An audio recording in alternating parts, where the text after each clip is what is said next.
Welcome to my channel, where we discuss everything and all things politics, economy, and development in Nigeria and around the world. Former military president General Ibrahim Badamosi Babangida has dismissed the notion that 1966 coup was an IGBO coup. That is what we're going to talk about in this video. And if you are not to my channel, and you have not, excuse me, and you have not yet subscribed to my channel, please subscribe to my channel. Hit the subscription button, hit the notification bell. When you subscribe to my channel and hit the notification bell, anytime I have a new video, you will be among those. You are among the first to know. God bless you. Now, Nigeria's recent history has portrayed largely in the 1966 coup as an Igbo coup, as a coup by the Igbos to dominate Nigeria. But General Babangida, who was part of those who witnessed history as a military officer at that period, in his new autobiography titled A Journey in Service, has said that claim that 1966 coup was an Igbo coup was not true, and he gave reasons. And I'm going to talk about some other reasons to show that the Igbos have no reason, no genuine Igbo person would have been part of that coup if truly the person's interest is for the furtherance of the Igbo interest. Now, let us look at what IBB himself, Ibrahim Babangida himself, said about the coup. In a fresh perspective on the coup, he described it, those who said that it was an Igbo coup, as a deliberate plot to cause mistrust among Nigerian ethnic groups. IBB wrote and observed some fact to show that it can't necessarily be said to be an Igbo coup. He said, for instance, the head of the plotters, Major Kaduna Nzeogwu, was only Igbo in name. Born and raised in Kaduna, his immigrant parents were from Okpanam in today's Delta State, which in 1966 was in the old Midwestern region. Nzeogwu spoke fluent Hausa and was as Hausa as any. He and his original team probably thought, even if naively, that they could turn things around for the better in the country. That said, it was heinously callous for Nzeogwu to have murdered Sir Ahmadu Bello and his wife Hafsat, because not only were they eminently adored by many, but also because they were said not to have put up a fight. They were said not to have put up a fight. From that moment, the porch was infiltrated by outsiders to his supposed original intention, and it took on an unmistakably ethnic coloration, compounded by the fact that there were no related coup activities in the eastern region. Here he was saying that the intention of the Nzeogwu people were to, it's a national coup, that they wanted to get rid of the Malays they saw in the country at that time. Okay? But the actions that they took eventually resulted to his coloration as ethnic. But in the particular case of being Igbo coup, he reminded everyone about Nzeogwu, that Nzeogwu himself is only Igbo by name, and therefore it means that he couldn't have done that coup in the Igbo interest, born and bred in Kaduna. So if not for his name, he could have passed for an house above. Okay.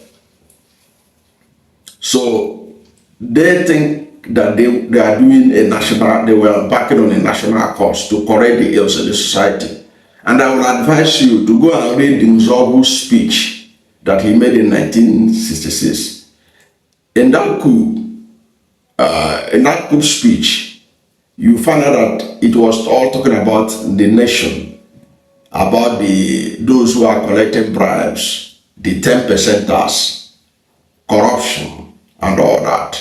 He even went as far as mentioning homosexuality among some of the ills he had found in the society that need to be getting rid of.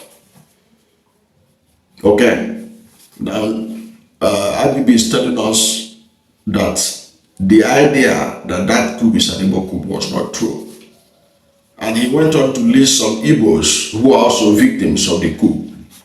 He mentioned his Commander Reconnaissance Squadron in Kaduna, Lieutenant Colonel Ato Chinelo Unewe, who was brutally gunned down by a fellow Igbo officer, Major Chris Andoforo, at his residence in Lagos. This is because this squadron leader, commander, was in charge of the weapons that were necessary. So the coup plotters, knowing that he would not be part of it, he would support it, they executed him, they killed him. Okay. He also listed some non-Igbo officers who participated in the coup. Non-Igbo officers who were part of the coup include Major Adewale Ademoyega, Captain Ganiu Adeleke, Lieutenants Pola Oyewole, and Ola Femilan. These are all South Yoruba names that participated in the coup. He also reminded Nigerians through that book that another Igbo officer, Major John Obienu, crushed the coup. That the coup failed was because an Igbo man also helped to crush that coup. According to him, his name is John Obienu, who helped to crush the coup. In other words, if it was an Igbo coup, John Obienu would have been part of it. He would have supported it, but he helped to oppose that coup. Okay. We all also know the role that Emeka Nzeogwu, who was in Kano that time, that's what Nzeogwu, the role that he played to ensure that that coup failed. So General Abibi went on to say that those who argue that the original intention of the coup plotters was anything but ethnic refer to the fact that the initial purpose of the plotters was to release Chief Obafemi Awolowo from prison immediately after the coup and make him the executive provincial president of Nigeria. He said that the fact that those Igbo officers will do this to a man not known to be a great lover of the Igbos may have given the coup a different ethnic coloration.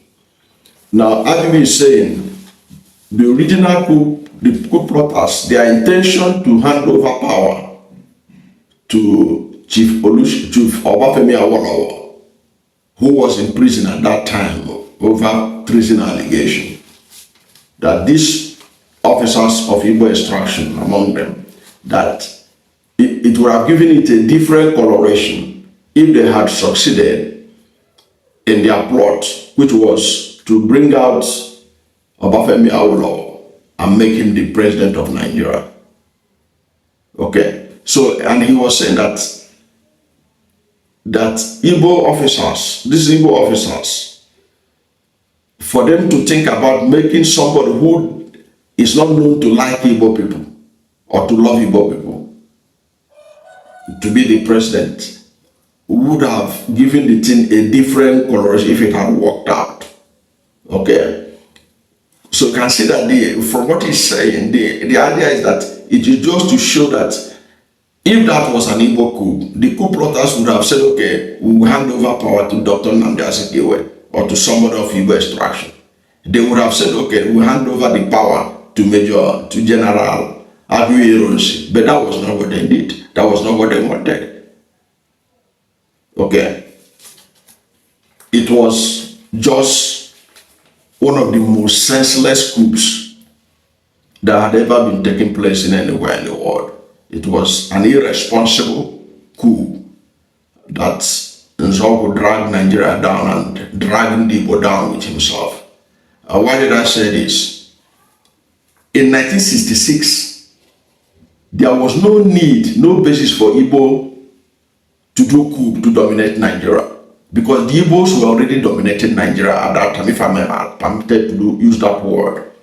The Igbos were controlling the Nigerian civil service. The Igbos were controlling the railway. The Igbos were controlling the military. You can see the array of officers of Igbo extraction at that time. The Igbos were everywhere, doing well, not that they were there by nepotism, but by merit. You and I know that Dr. Nzeogwu's father was a railway worker. Of all the founding fathers, his father was the only one that was educated in Western education. Samuel Bello's father was not educated in Western education. Obafemi Awolowo's father was an illiterate. But Dr. Nzeogwu's father was educated. He was working in the railways. That was why Zeke was born in Zungeru, in present-day Niger State.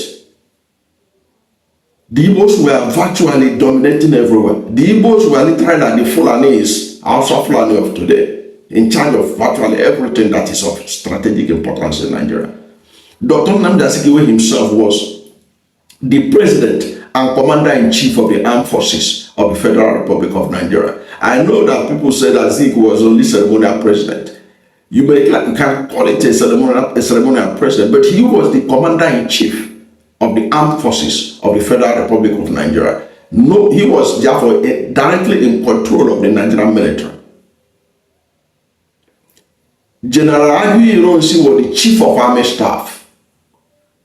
He was the only general that was actually a true general in the recess of the world, made a general by the Queen herself.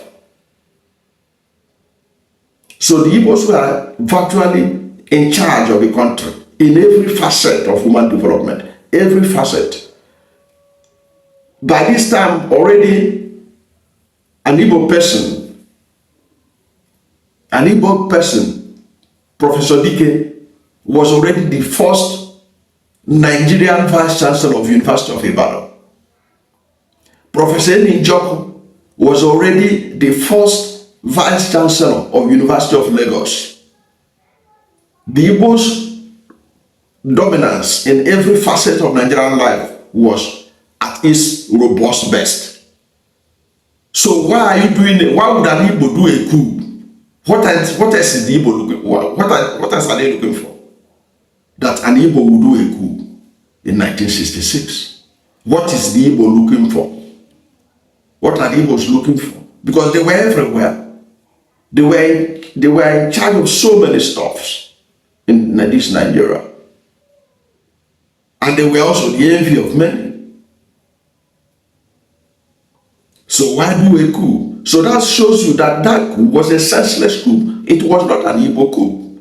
Those who did it thought that they want to get rid of the perceived corruption.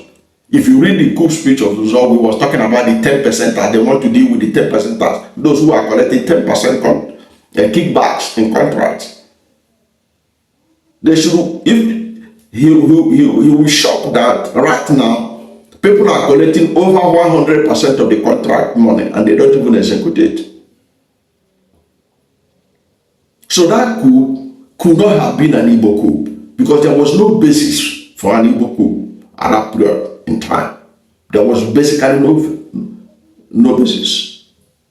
So I'm in sync with what he was saying, that that coup was not an Igbo coup. But I'm also taking it a bit further to show the level of Igbo's influence in Nigeria at that time, to show that it's just like at the height of the Hausa Fulani dominance of Nigeria. Then Hausa Fulani would do coup, and then ascendancy is no. It was utter rubbish. That coup was senseless. And the Igbos are suffering today because some senseless people like Nzeogwu carried out a coup. In any case, if that coup had not taken place, Nigeria was on its path to glory. The Midwestern region is doing well as a region. Eastern region is doing well economically. Northern region is doing well economically. The Western region, they are doing well economically. Of course, there were political crises, which eventually resulted to Awolowo being sent to prison. But in all, if not for that coup, Nigeria would have gone far better, would have done far better in the world today than it's doing right now. In my thinking, I believe strongly that that coup was not an Igbo coup, based on what IBB has just told us. Of course, we know this, others have said it before him, but I'm expanding it to show that IBB was right, that no reasonable person, and look at what he said about Nzeogwu. Nzeogwu is only bearing Igbo name, Chukwuma Kaduna Nzeogwu, just by name. In Nigeria today, there are so many Igbos who are just Igbo by name, but they will cause problems that could have impact the whole of Igbo race. Many of them, they don't even know the road to their village. They have never visited their ancestral homeland. But they can cause problems that they will say it's Igbo people that did it. And it become an Igbo problem. Chukwuma Kaduna Nzeogwu was an Hausa boy. He described him rightly. Even today, in that Okpanam in Delta State, many of them, there are people from there today who, if you ask them, they say they are not Igbo. But IBB said that the guy is an Igbo guy, just by name. But Hausa in everything. But look at what he caused to the Igbo race. Disrupted the Igbos' ascendancy in Nigeria. And today, the Igbos are yet to recover. The suspicion that Nzeogwu and Co created, Igbos are still struggling to overcome it. I don't know what you think about this. Do you think that what IBB has done, or written about this clarification on the claim that 1966 coup was an Igbo coup, do you think it make any difference? Or already people's mind have been made up that it was an Igbo coup, that nothing will change it? What do you think? How do you think that the country can move forward?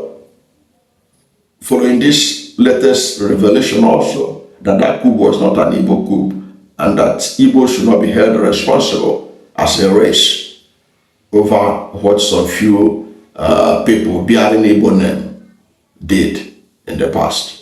What is your view on this vast issue? Let's hear from you at the comment section. Thank you for watching this video. And if you are new to my channel, you have not yet subscribed to my channel, please subscribe to my channel. Hit the subscription button, hit the notification bell. When you subscribe to my channel and hit the notification bell, anytime I have a new video, you'll be among the first to know. God bless you. And please don't forget to like this video, because when you like it, God will rank it high and recommend it for more people. Thank you, and God bless you and yours.